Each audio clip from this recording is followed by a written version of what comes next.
Right, so this is just basically one of your locks you get with a gun. And so small, can't get my, you use a torsion bar so you can get pressure on that and lock the pins once you get them set. So what I have to do is I'm just going to use this rocker and see if I can just, I've already done this once, so I already know I can do it. But just turn and kind of rock it back and forth at the same time.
There we go.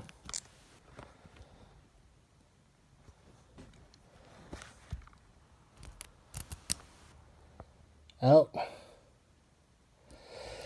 So, yeah, it's pretty simple, but like I said, the size of that damn thing, it's like,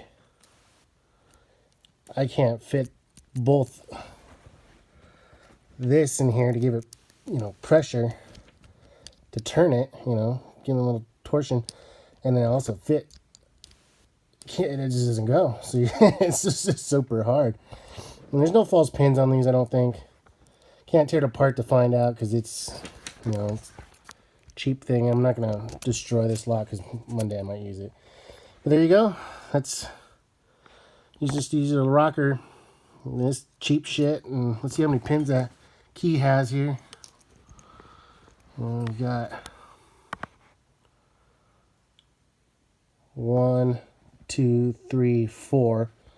So not very strong lock, but it's possible. All right. See you guys later.